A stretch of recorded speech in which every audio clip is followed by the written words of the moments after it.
जोहार गे गते को सगुन दारामेना मनोज हंसदा जी यूट्यूब चैनल रे और गते को तेज आपे लगे अडी नपाय सिंगिंग प्रैक्टिस वीडियो सजाव के सपड़ाव का और नवा सेरें आंजम करते आपे मने रे जीवी रे अंतर रे गहिर ते अडी नपाय अडी बेस्ट पे बुझाव तबुना त गते को नवा सेरें दो मी माने नेहर सेरें कना जहां दो अडी बेस्ट और अडी नपाय गया तो आंजम तबुन पे चेक लेका ऑल कदा चेक लेका सेरें दा कटी गुनिन तबुन पे भबी तबुन पे और चेक लेका मेना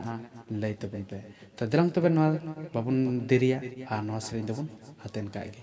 मा छें एतोहबे कन तबुन हाना बुरु सेनिनी कोयोग चांदो बोंगा नवा बुरु सेनिनी कोयोग चांदो बोंगा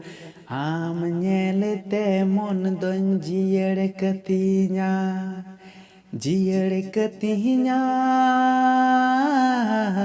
आम ñelete mon don जियड़ कतिnya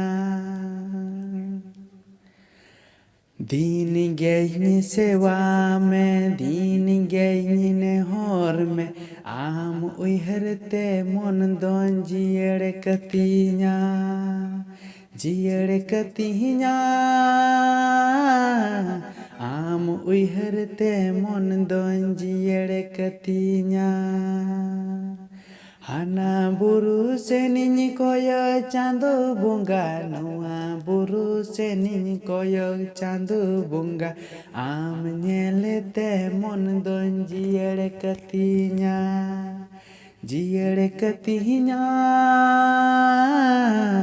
आम ñelete mon don जियड़ कतिnya दीन गई सेवा में दीन गई नेहर में आम उहरते मन दोन जियड़ कतिnya जियड़ कतिnya आम उहरते मन दोन जियड़ कतिnya आमरेगी आसाती आमरेगी भोरसाती इnya कमीरिना कुड़म सरसाव कतिnya सरसाव कतिnya इnya कमीरिना कुड़म सरसाव कतिnya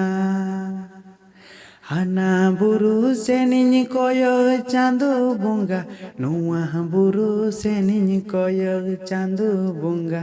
आम ñelete मन दोन जियड़ कतिnya जियड़ कतिnya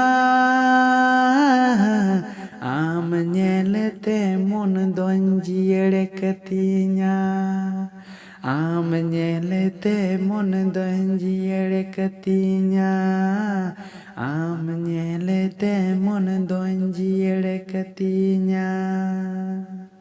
तो गते को नवा सेरें चेल का पे बुझाव के तबुना भली गया से बांग भलिया चेल का पे बुझाव के तबुना आपया रई आपया कथा आपे इन पे लय दालिnya और ठीक गया तिहिना दो निंका गी आरो बुन ᱧᱟᱯᱟᱢᱟ नेक्स्ट नपाय वीडियो साथे माचा जोहार।